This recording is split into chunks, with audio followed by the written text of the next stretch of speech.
Welcome to the Soul Fam Podcast. I'm Diana Marquetta, host of the Soul Fam Podcast. On today's episode, Melissa Costello of Heal with Horses is here with us. I'm super excited.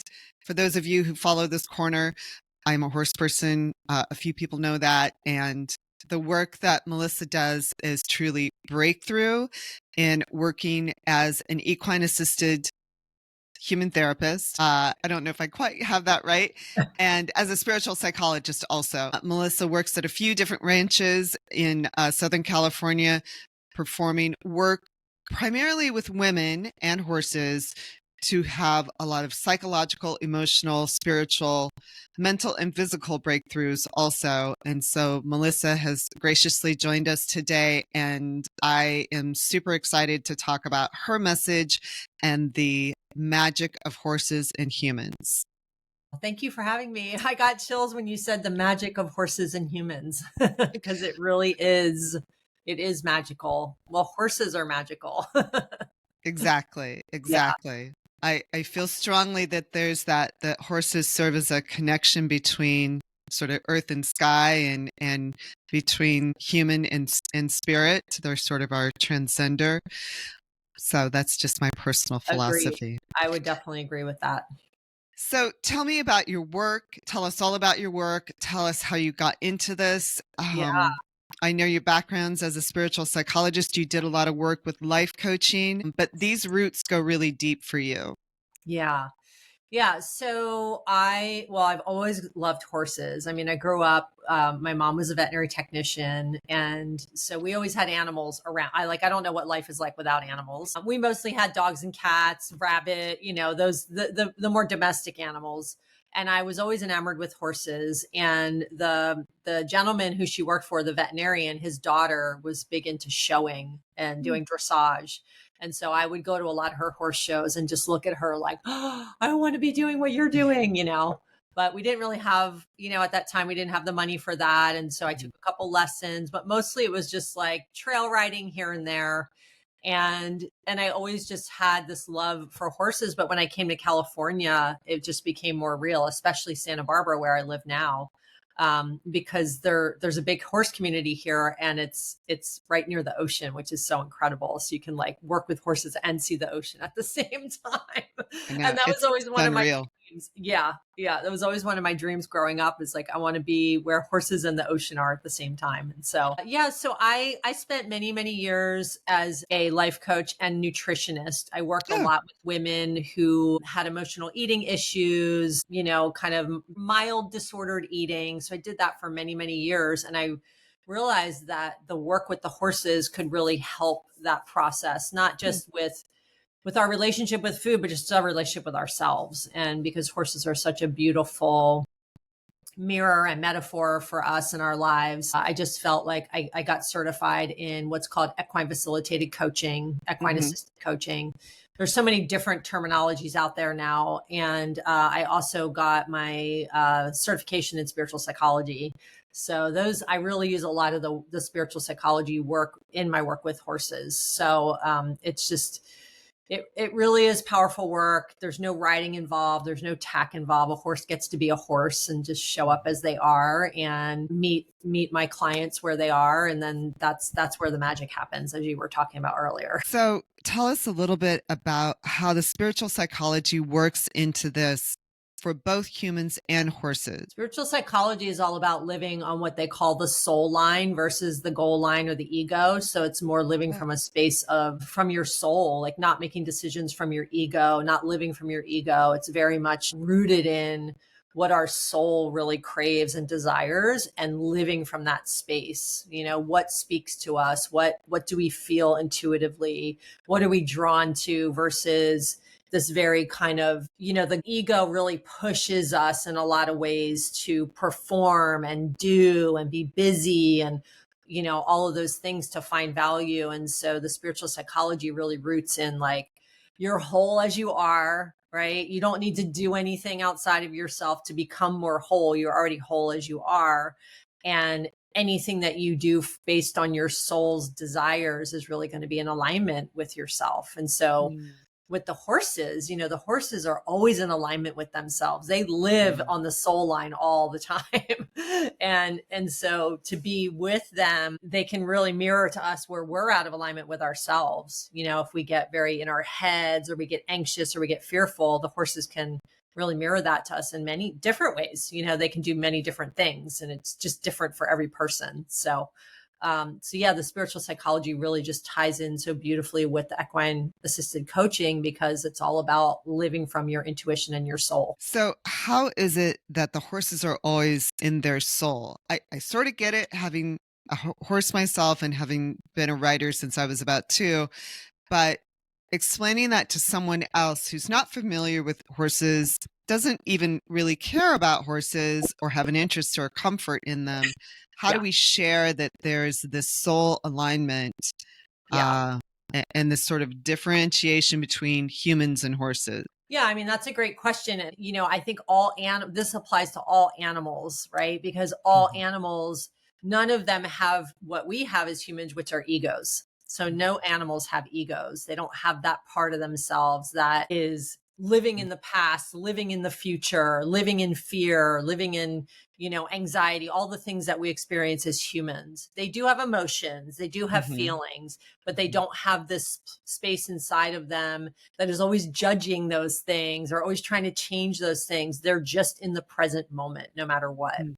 And horses so their hearts are, like close to 10 times larger than ours. They can feel us from up to 4 to 5 feet away. They can feel us coming. So they immediately know we're there when we're 4 to 5 feet away. They can regulate to our heartbeats and vice versa. So like when we're in their energetic field, Mhm. they kind of understand what's happening with our heartbeat from that distance away. And so that's why they're such a beautiful mirror. And that's why, you can tell that they're just so soul embodied, is because even though, they are prey animals and we are their biggest predators, they Right. actually trust us, they trust us, and they look to us. We become part of their herd, and they look to us Mm. for safety and support and guidance in a lot of ways. And so, yeah, it's just a really beautiful thing that they're open to us in that way when Mm. we are actually their biggest predators. So it's really an honor to be around them. Hmm. Yeah, that it's an interesting dichotomy. So, when you first started doing equine assisted therapy, were you a horse person? Were you involved in horses? Were you riding? How did that kind of come about? Yeah. So again, it goes back to, I always had a love for horses. I did a little bit of riding, mostly trail riding. I love the Mhm. Western style trail riding. Yeah. So I did a lot of trail riding. And then I started back in 2008, 17 or 18, I started volunteering at a therapeutic riding center. Oh. So I thought, like, I'm so service oriented. It's Mhm. something that's really in my soul, talking about these things that are soul aligned. And I thought, like, where can I be of service? And then I was just like, horses, yes, and humans who have disabilities, and Ah. really being able to bring those two together, and the horses providing this, as you will, service to them, really supporting them. And so I've been volunteering there now for over 6 years. Yeah. And that really got me more entrenched in kind of the horse world and Mhm. being around horses. And as I was there, I just thought, I need to get my certification so I can work with horses, not in the therapeutic riding sense. That's a completely different Right. modality. Right. But in this, I'm a big believer of let a horse be a horse. Don't force them to do anything. And so I really Mhm. don't do much riding anymore because of that. I've kind of come to that sense inside of myself Mhm. that I Mhm. want the Mhm. horse to show up as themselves without forcing them or coercing them to do anything. And so when I was volunteering and really being around these horses all the time, it just seemed like kind of this natural thing to happen, that I would take whatever coaching and spiritual psychology I already had, Mhm. get this certification, and really integrate that into my work. So, a lot of people, if they know anything about this sort of assistance and therapy and experience, think, well, I don't have a horse. I don't own a Yeah. horse. I don't ride. I'm allergic. I don't like them. I got bucked off, whatever. So, how can you share, or do you have to convince people that no, this is cool, just walk in, be a part of this? Yeah. So, most of my clients who come do have some sort of affinity toward horses. That Hmm. being said, I've had people in some of my workshops that did get bucked off in their younger years and Hmm. never really came around horses again, right? They just thought the only way to be around horses is to ride. That's what a lot of people Hmm. believe. And so they just haven't been around horses. And so you don't need any horse experience to do this work. You just need to show up, and there's definitely safety protocols in place. We're not Hmm. just going to throw you in an arena with a horse and say, have at it, right? So the horses are, they're on the ground. They have no tack on, which means they have no bridle, no reins. No, we're not Hmm. riding them. They don't have a saddle. They're just there as they would be if they were out in a pasture with their herd. And so I'm there, number one, as a guide, and number two, to make sure everyone, the horse and the human, stay safe, because horses are very large animals and they can move very quickly. So luckily, I work with horses that I know, that I've known for a long time, but again, they are prey animals, and so they have that instinct, if they Hmm. feel unsafe, to move quickly. Hmm. So Hmm. I do a lot of education with my clients and just telling them basic safety. I'm always kind of keeping an eye on things when we're interacting with the horses.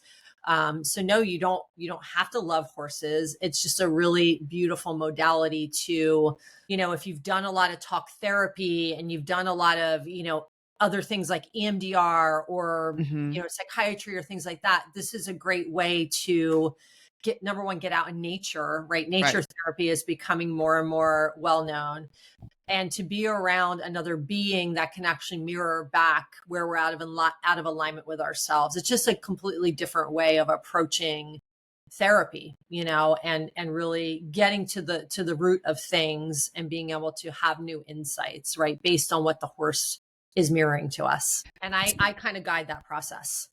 So, can you sort of share? I realize we're talking this through, we're not showing this, but can you kind of walk through what the procedure is? And then I really want to talk about how our emotions or how our issues pop up when you're doing this kind of work. Yeah. Yeah. So just to kind of talk through how it works, if I say I'm doing a private session with someone, they would show up. I would sit with them for at least 20 minutes. We would set intentions. We would Yeah. do a short meditation. I would ask them what brought them there, what they're really wanting to work on. And usually I ask for like something specific, like, what are you here for today? Is there something that you Hmm. want to have a breakthrough around? Is there something that has been happening over in your life that feels like a pattern? So we get very specific about things that we want to focus on.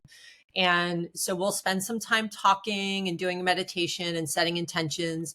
And then I sometimes will have the participant will walk around. We usually have horses that we're kind of observing, that are maybe Hmm. in a arena behind us or in a pasture behind us, as Hmm. we're kind of communicating together. And then sometimes we'll go in with two horses. Sometimes we'll take another horse and we'll go into the round pen where it's covered and safe. And we, Hmm. from there, it's kind of just, okay, here's your intention. Let's go in with the horse and let's kind of see what happens, right? Let's see how this person is with the horse. Let's see what the horse does with this person. Hmm. Sometimes the horse will walk away. Sometimes the horse will come to. Sometimes the horse will stand in the middle of the arena, and so what it really is about is how is my client interpreting what the horse is doing, right? What are they Hmm. seeing the horse do, right? If a Hmm. horse comes up to someone and they're talking and all of a sudden it turns and walks away, I'll say, what just happened there? Oh, it walked away from me. Okay, well, what are you making that mean? It doesn't like me. Oh, So then from interesting. that place, I can start to yeah. So from that place, I can start to understand the person more. Oh, Hmm. that's interesting. That horse, you took that to mean that horse doesn't like you because it walked away. Let's talk about that. Is that showing up in other areas of your life? So it kind of leads you down this path, kind of looking to the horse as a mirror to what's really happening, or as a feedback tool. They're giving us feedback all the time. And Huh. yeah, and so how am I seeing that? How is that person seeing that? Letting them make their own interpretation and then kind of coaching them from there. So there's a lot of kind of interchange between me and them and the horse. A lot of times just them and the horse. Mm-hmm. Yeah. So that's kind of how it happens. So is it that the horse acts as a mirror for us? It acts as, or he, she, it acts as a mirror reflects what may be out of alignment for us. Yes. Yeah. So, for example, if someone is kind of telling me a story and say the horse is standing right there next to them and they're stroking the horse's neck and they're telling a story, and then all of a sudden the horse just walks away. To me, that says, oh, there's something maybe that might not be so true in that story, or maybe not. Like that person might be saying, oh, no, I'm fine with it, when they're really not fine with it. And then the horse walks away and it's like, well, wait, are you really fine with it? Because if you were, that horse probably would have stayed and knew that you were in alignment with yourself. You were telling yourself the truth. But because that horse felt that that person wasn't telling the truth, they kind of were like, nope, walking away from this. The horses want to be with us when we are completely embodied within ourselves. Not that they don't want to be with us when we're not, but they're going to show us very quickly where, when we're not, kind of thing. That's so interesting. I mean, I can reflect on that really easily I live with my horse basically. Yeah. So I see him 2 or 3 times a day, and that's just an interesting reflection, depending on my mood or whatever's happening and what I may have to do to calm down or to pull my energy down, just so that he's like, whoa, what is up with you? Yeah. And we did this beautiful, I had a workshop with 4 women this last weekend, and we were in a round pen with a fjord. Her name is Raquel. She's an Icelandic or a Norwegian horse. And she was all the way across. There were 4 of us ladies and me. She was all the way across on the other side, didn't have any interest in us at all, just kind of walking around, sniffing the ground. And I said, okay, ladies, let's all stand here and close our eyes. Let's open our hands and just get into your heart and breathe. And that horse was just we just stood there for a few minutes. I said, close your eyes, get out of your ego, like no expectation. Don't try to will her over to you. Don't try to make it be anything it's not. And as we stood there and breathed together, she eventually turned and came and stood right in the middle of all of us. I have chills as I'm talking about it, but it just was, she had no interest in being with us. And then all of a sudden we all got embodied and we all started breathing together and in our hearts. And she came right and stood. And then she stayed in the middle of the circle the entire time with all of us ladies. It was really beautiful. What were some of the breakthroughs for the gals who were in do you call it a sacred circle, by the way? Do you call it? Yeah, my Sacred Horse Sister Circle. That's what this workshop was. Yeah. So neat. Yeah. So there were a few themes that came up. One was this idea of overgiving. As women, we overgive and we do it at the detriment to ourselves. And then we end up resentful and tired and exhausted. And we ultimately become the victim of it, because then it's kind of this, I call it a self-fulfilling prophecy, right? To keep us playing small, right? And a lot of it comes from our cultural programming and things like that. So one of the women, there was a horse named Joker standing by her. And as she was talking about this and I was asking her questions, she said, I always have to make sure everyone's okay. Like right now I'm worried about Joker. Is he okay? Right. And I said, well, what about you? Are you okay? And she said, I don't know. And I said, well, what would you have to do to feel okay right now? And she goes, and Joker was kind of like swinging his head toward her. And she said, I think I'd have to set a boundary with him. And I said, well, what would that look like? And she said, I got to step away. I'm going to step away. And I said, okay, great. So let's step away. And then I said, how did that feel to set that boundary? And she said, I feel guilty. Right. So this is like kind of this process of what comes up for us. And so what I then did was kind of talk her through that. Okay, you felt guilty. Okay, so can you see how that keeps you in that self-fulfilling prophecy of like, you're giving to others, but then you feel guilty if you take care of yourself. So ultimately you never get to really take care of yourself. You keep playing small.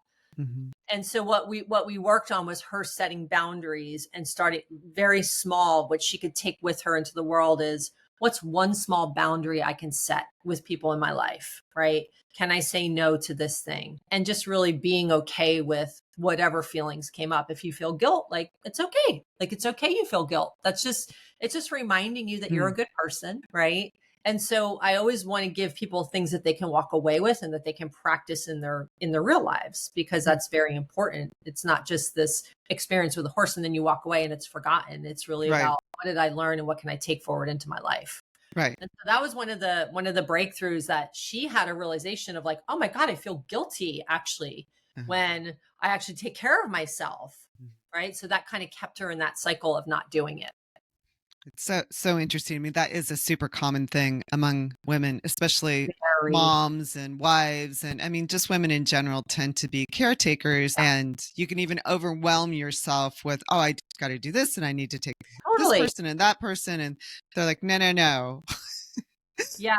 Yeah. That was another woman there. She's like, I'm always rushing around. And I said, have you ever heard the quote, rushing is a form of violence? And yeah.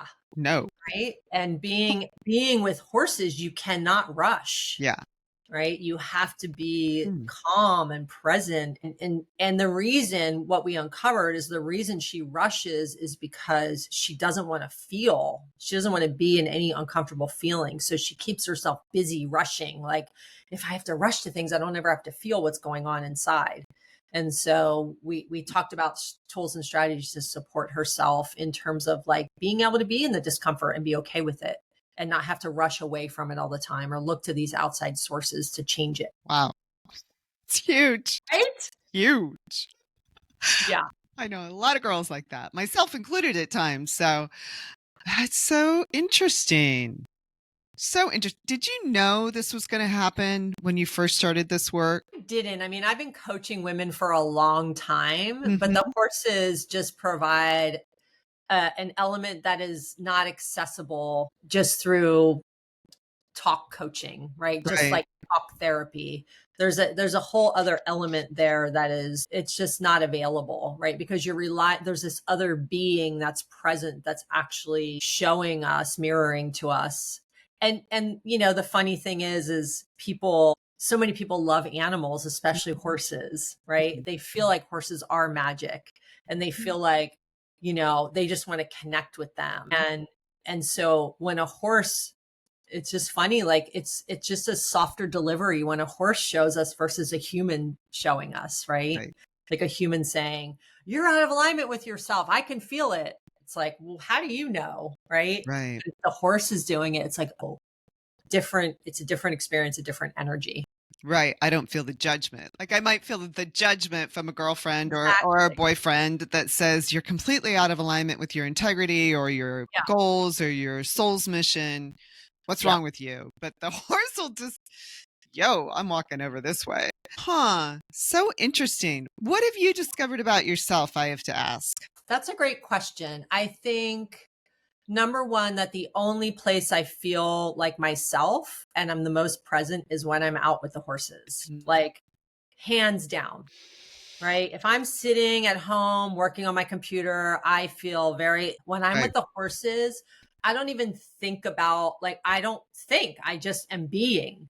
Right. And even if I go and like, I go to the horses and I'm kind of in an icky mood, like it magically shifts without even me doing anything about it.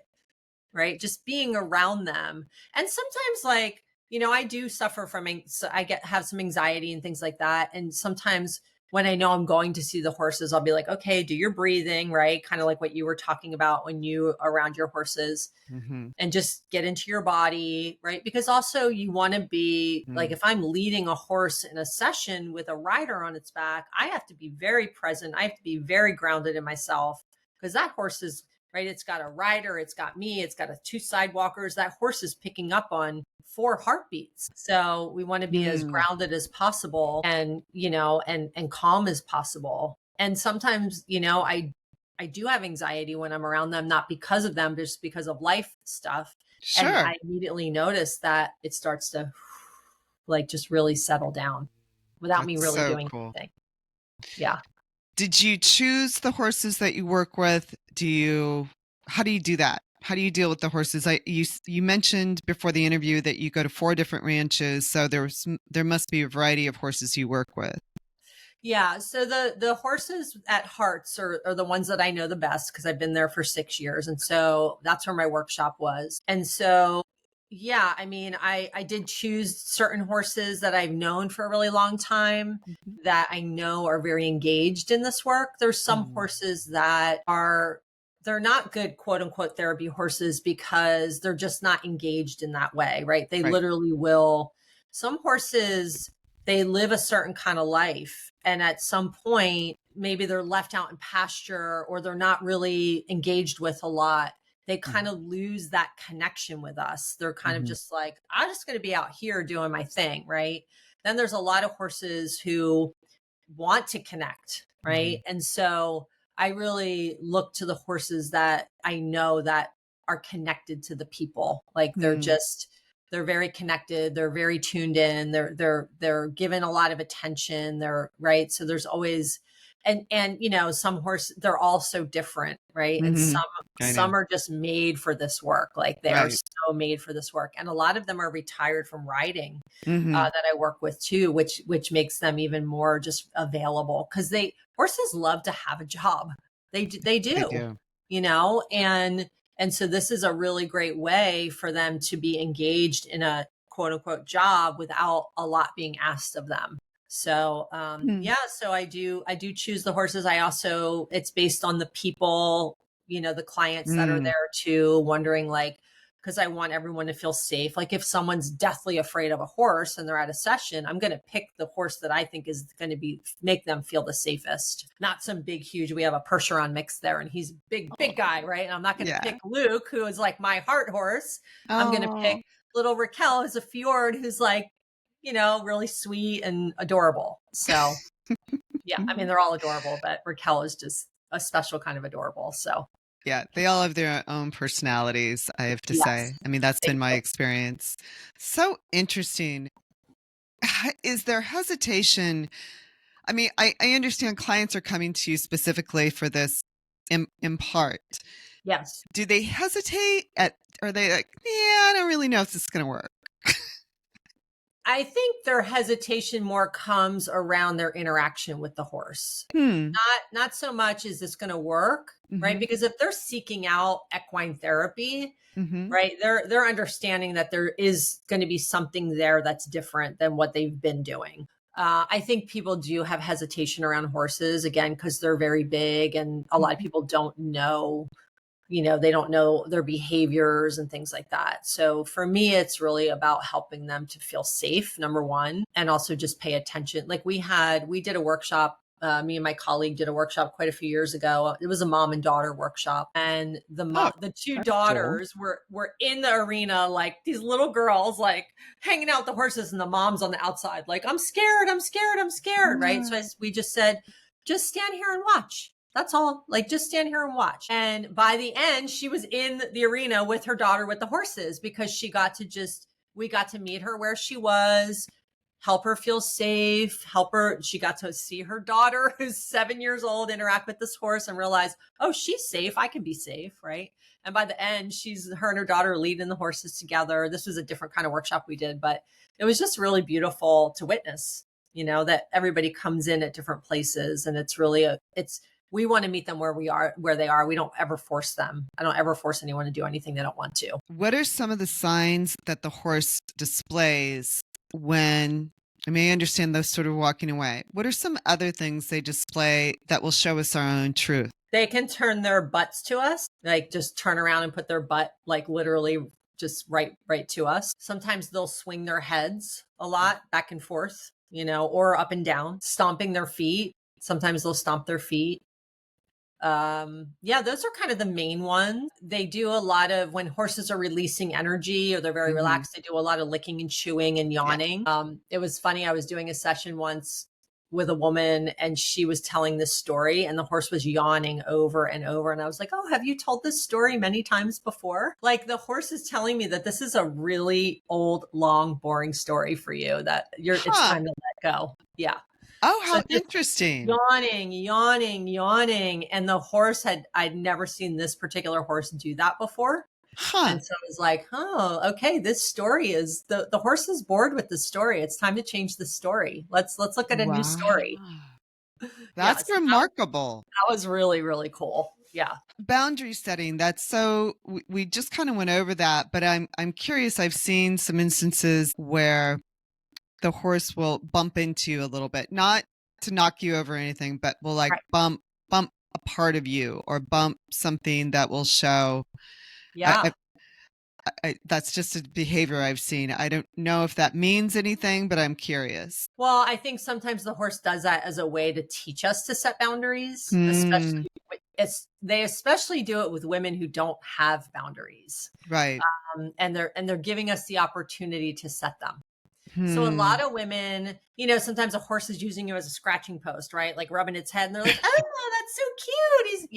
And it's like, "No, that's an opportunity to set a boundary, right? Would you let a human just like rub up and down you and like touch you in ways that maybe are not so like just a stranger off the street, right? Touch you in ways that maybe don't feel good to you.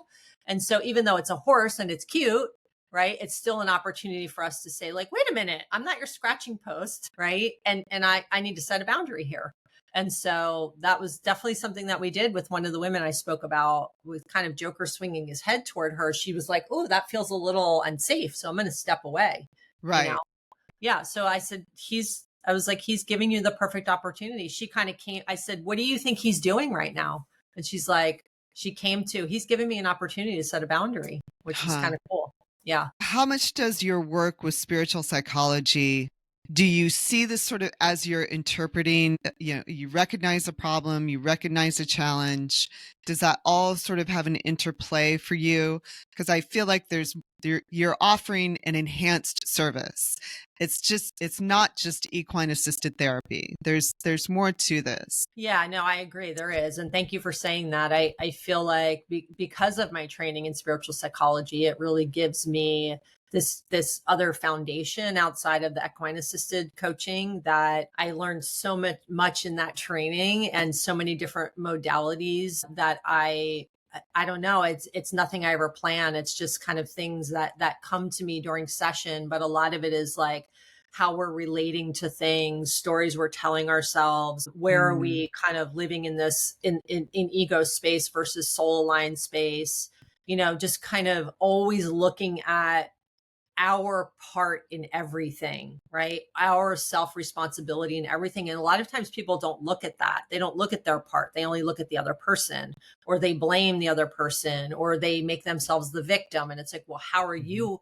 Right. A lot of people say, "I'm not a victim." That's like the worst thing. I don't ever want to be a victim. But ultimately saying that, it's like, well, you kind of are a victim, Mhm.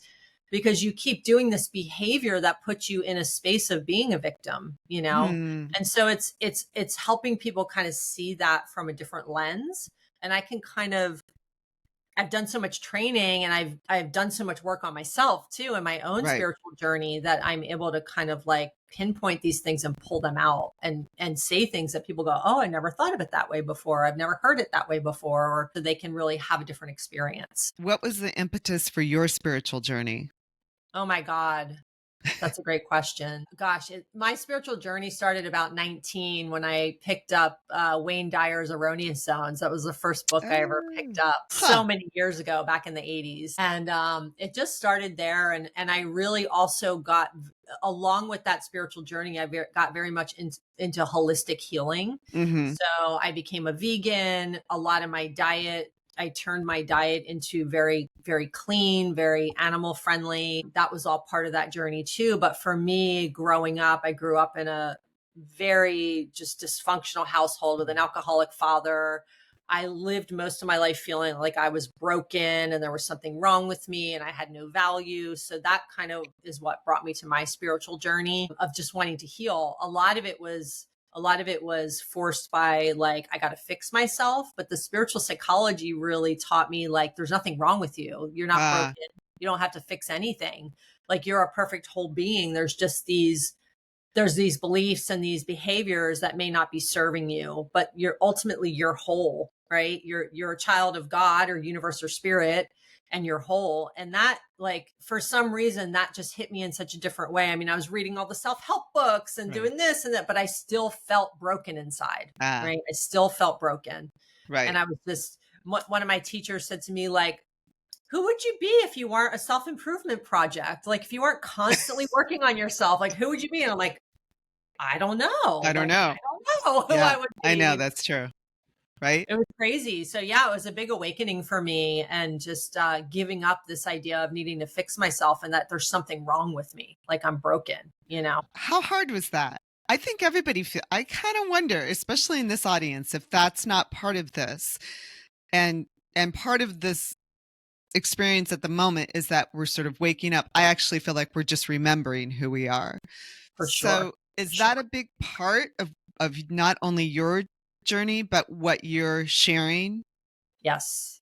Yeah, it's about coming back home to ourselves, right? Mm, Remembering, reclaiming, remembering, like all of those things that I feel like, especially as women, we just, and in our world today, right? It's just so crazy with all the electronics and the stuff and the things and right? And the influencers selling, all the shopping, just everything, right? right, It's just this constant overload, right. and then we want to be good parents and good wives and good this and that, and it's just, we just get so disconnected from ourselves and our truth. And yeah, and I have women who come to me like, I don't know who I am anymore. Like Yeah. I had kids and they're gone, and Mhm. I don't have a career anymore because I didn't work, and or I just went through a divorce. Like I work with a lot of women who are going through these kind of bigger transitions in life. Mhm. And they're Mhm. just, they've forgotten. They don't even know where to start, a lot of them. Right.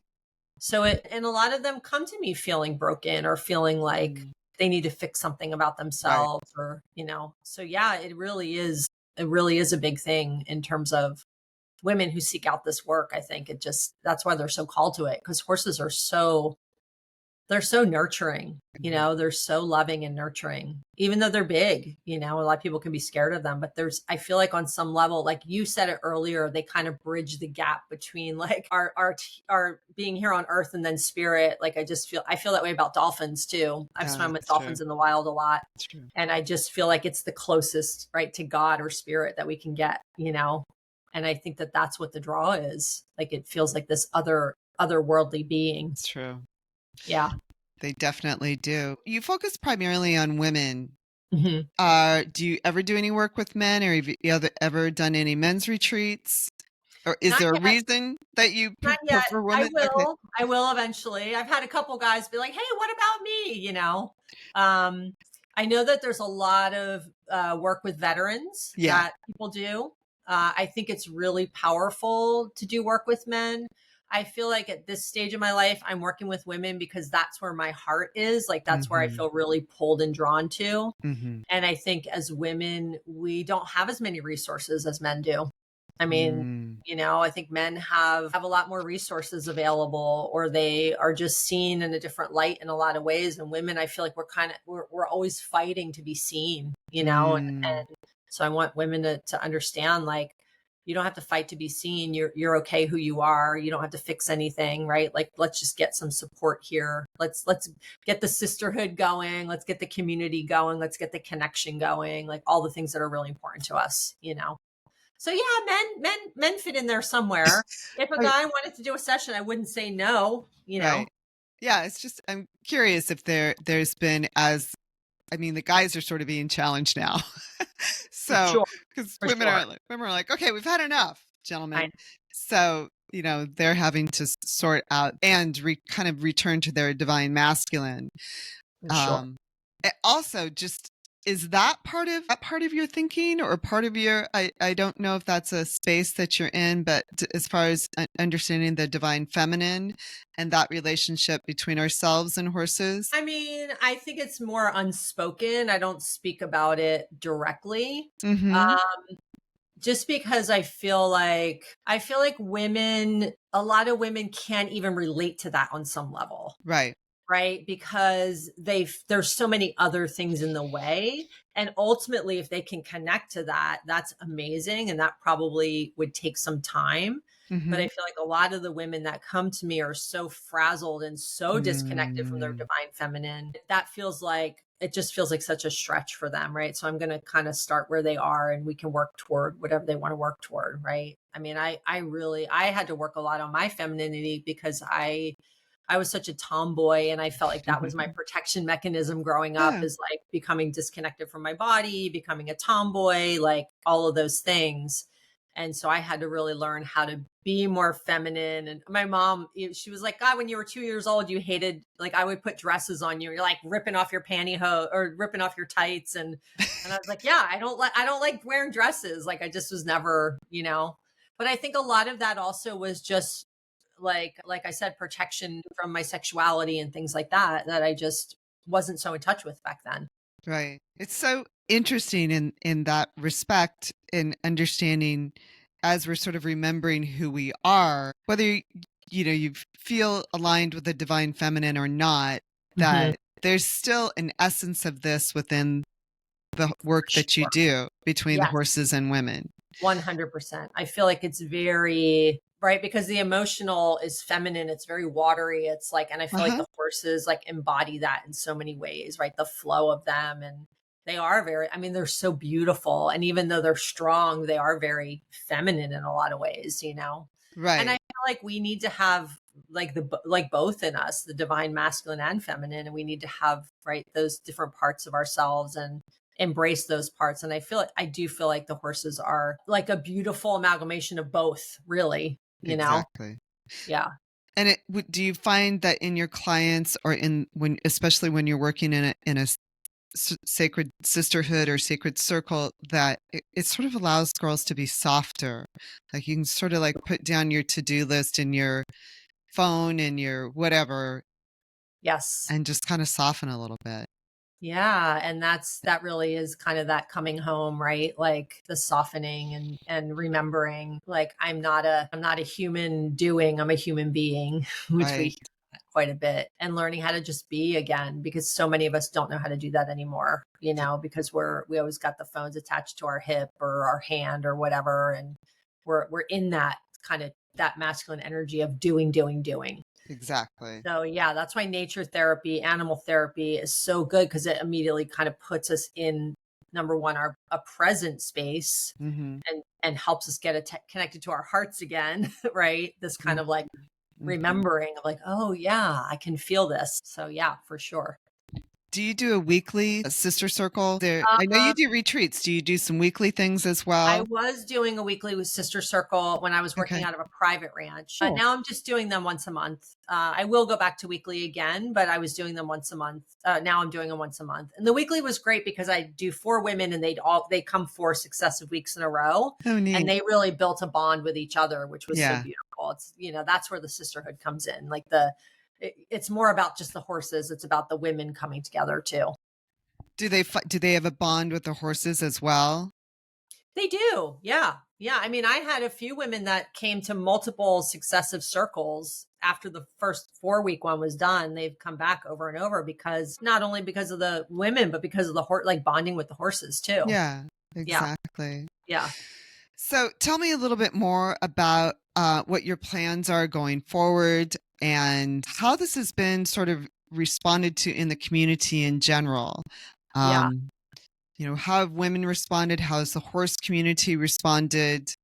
What do you see happening for you? Yeah, so it's definitely being embraced. I think people who come more from a riding background, they don't Hmm. really quite get it, but it's shifting. It's Hmm. shifting. And the Santa Barbara community has been incredible. Yeah, they've just really been embracing it. And Hearts Therapeutic Riding, they really want to be an asset in this community Hmm. for people to come and heal with kind of the horses as the catalyst, right? And so that's part of why now I'm doing sessions out of Hearts and providing this work there, because they realize what an asset it is to this community. So yeah, the women, a lot of people are responding to it. I have a retreat coming up at the end of September that I'm co-facilitating with a world-renowned meditation teacher and Oh, immersive retreat leader. Her name's Heather Hayward. She's part yeah. of Unplug Meditation, and she's got her own membership called Within, and it's a really incredible community for meditators. So her and I are going to be co-facilitating a retreat at the end of September in Buellton at this beautiful Oh, 30-acre ranch with like all wow. the animals, cows, horses, sheep, goats, mini donkeys, like all the things. So we're very excited about that. And I'm going to be definitely putting some more workshops on. I have another friend I might be co-facilitating with at Monty Roberts Place, the California Horse Center. So we're looking to do something. They're really open to this work now, which is incredible. That is incredible. We're looking to do some work there, some workshops there coming up soon. Wow. So yeah, I think it's definitely expanding. I mean, there's not probably me and maybe one or two other people that do this work in Santa Barbara. And then, there's nobody really in the other outlying areas. So we really need this in our community. And I'm so grateful that, I get to be one of those people and build it and really create this availability for people to have this experience, because it's so powerful. Just to go back over a little bit about what are some of the challenges? Do you find grief? Do you find trauma? Do you find overwhelmness? Do you find people that are dealing with ADHD or ADD or other physical issues that might have come up that kind of have a breakthrough in these times? I think anxiety and overwhelm are two of the biggest ones that a lot of women suffer with these days. And, it takes, as we all know, it takes time to work through these things, but I find that the more they can have the experience of being calm in the presence of an animal and feeling that and having then a reference point and what I call evidence that it's possible for them to feel the calmness, the more that they can then learn to take it into their lives. I use a lot of visualization and like looking, and they do this in EMDR therapy too, where it's like you're looking to your safe points, like who are the safe points? And I always use the horses as a safe point. Like, this is your guardian, right? Like, remember this horse as your guardian. This is someone who's looking over you, who's here for you, who's presenting safety for you, right? So bringing that into life can really help kind of alleviate a lot of those symptoms. Plus anxiety, so much of it we create, like a lot of it's created from our thought process. And then when we feel it, we're always trying to get rid of it versus learning how to be with it and really relate to it in a different way. So yeah, I mean, people have all different kinds of things going on these days. ADHD and ADD are big ones, and I feel like anytime you can bring a person present, that's going to help dramatically, helping them to slow down, breathe, get in their body, just really feel what's happening in their system. I think it's super interesting to bring up it being a safety point, that it's a reference, whether I'm walking down a street in New York and I feel all of the hustle and bustle or a lack of safety, not being familiar, or even here in Los Angeles, which is a bit of a zoo. So that's just interesting. Or you're in an interaction, with a colleague or something that doesn't feel safe all of a sudden, that you could recall that moment. Yeah. Yeah. And just really using it as kind of a guidepost or like a grounding tool, right? To just remember and come back into your body. Because ultimately, like, when things feel unsafe, it doesn't mean we're in danger. It just, that's kind of our body's response. So, I do a lot of like nervous system regulation too. And being with the horses really helps the nervous system regulate. And so that's part of working with that anxiety. When our nervous system's dysregulated, which so many people's are these days, we're going to live in that constant state of anxiety and overwhelm. Right. That state of fight or flight. You must be very keen at recognizing people's symptoms. For sure. Yes. Is that your intuitive nature? Yeah. And also, I've dealt with it a lot in my life too, just dealing with those things, and maybe not necessarily always knowing what they were, back in the day. I mean, it's so much more known now, but yes, I can really sense, I can read people really well and really sense what's going on with them. And, I have to work with everyone differently. Some people I have to go really, really, really, really slow with, right? Sometimes it's just the person standing there for an hour with their hands on the horse, petting them and nothing else. And that's right. If that's what they need, that's what they need. Yeah. That sounds beautiful. Right? Yeah, I know. Well, for anybody who's listening, by the way, Buellton, Santa Barbara, Carpinteria, all of the places that Melissa teaches and shows and shares are magical, beautiful places all by themselves. Yes. So it's worth the drive, the flight, the stay, just to be present there, in addition to your amazing work and the horses that you work with. It's really super powerful work that you're doing. Thank you. What are some of the remarks before, as we're wrapping this up, what are some of the remarks you get from your clients? A lot of people say, I didn't expect that, Mm, right? I didn't expect to have that experience or have that breakthrough.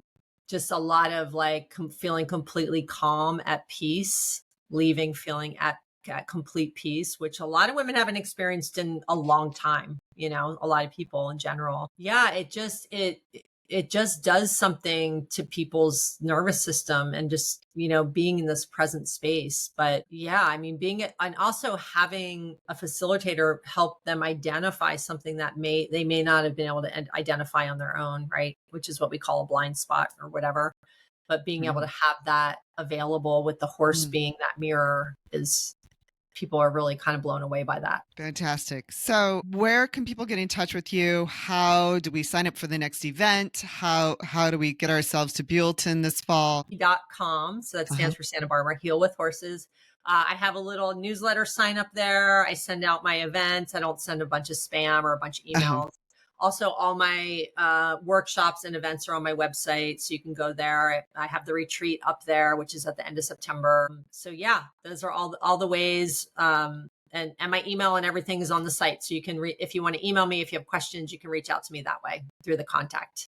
Beautiful. It will be a magical retreat, and I know that the work that you do, people get, I bet they shift into a whole different presence, a whole different For being sure. after they've spent some time with you and the horses. It's pretty cool. I feel really honored and grateful to do the work. It's really powerful. Amen. I hope that you'll continue to do this and look forward to maybe connecting with you again and For sure. seeing this in person and sharing some video or something for our audience. That'd be I super would love cool. that. Yeah, Yes. Thank you so much absolutely. for having me. Yeah, thank you. My pleasure.